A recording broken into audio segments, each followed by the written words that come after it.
The government just dropped a bombshell. Over 63,000 pages of sealed files, hidden from the public for more than 60 years, have finally been released. And what they reveal is something every single one of us needs to see. But these documents also raise a deeply unsettling question. What else are they still hiding from us? The truth might be more shocking than any conspiracy theory. Let's rewind to that fateful day, November 22, 1963. President John F. Kennedy is assassinated in Dallas, Texas.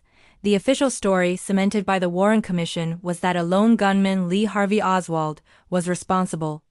Case closed. But for decades, that narrative just didn't sit right with millions of people. It felt too simple, too neat. So the questions lingered, the doubts grew, and the government archives filled up with sealed documents, files stamped top secret and locked away from public view. Fast forward to today. Thanks to relentless pressure from historians, journalists, and the public, combined with the power of the Freedom of Information Act, those dusty boxes are finally being opened. And the contents are rewriting history as we know it. So what exactly do these declassified documents tell us? Let's dive into the most explosive revelations. First, we have concrete evidence of extensive CIA surveillance in Mexico City. The National Security Archive has published files showing that the CIA station there was working hand in glove with the Mexican government. They were monitoring a whole host of individuals, including, you guessed it, Lee Harvey Oswald, right before the assassination. This wasn't just passive observation. It was a coordinated intelligence operation. Why was the CIA so interested in Oswald before he became the world's most infamous assassin? The documents don't give a clear answer, which only deepens the mystery. Then there's the name George Joannes. He was a high-ranking CIA officer who, for years, denied having any operational role related to the anti-Castro Cuban groups that Oswald had connections with. Yet, his name appears in newly released memos, tying him directly to these operations. As the Washington Post has reported, this contradicts his previous testimony and suggests a cover-up at the highest levels of the agency. The documents are filled with black and white surveillance photos, cryptic memos written in coded language, and field reports that paint a picture of a world far more complex than the lone gunman theory allows.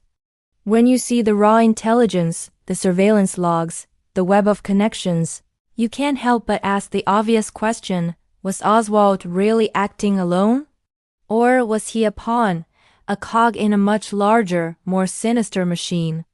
These papers don't just suggest a conspiracy. They provide the breadcrumbs leading right to his door. You might be thinking, okay, this is fascinating history, but why does it matter today?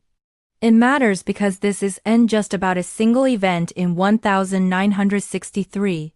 This is about the fundamental relationship between a government and its people. It's about secrecy, power, and what happens when those in authority operate in the shadows, believing no one is watching. It's about trust. If the official narrative of one of the most significant events in modern history can be so thoroughly challenged by the government as own hidden files, what else are we not being told? It forces us to question the stories we're given about major events happening right now. It shows how easily truth can be manipulated and hidden for decades. This isn't a history lesson.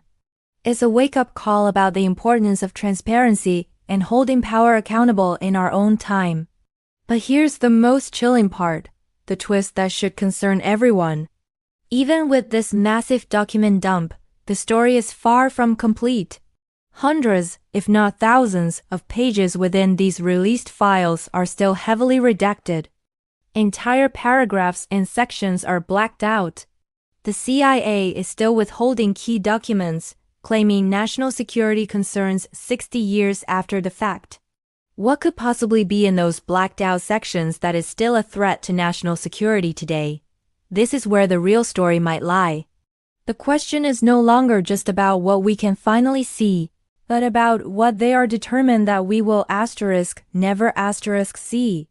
Those missing pages, those redacted names, those hidden files, they could hold the ultimate truth about who was really behind the assassination of a president. The cover-up, it seems, is still ongoing. So, after seeing a glimpse of what was hidden for so long, what do you think? Was it a lone disturbed individual who changed the course of history? Or was Oswald part of a much larger, darker conspiracy involving powerful figures and intelligence agencies?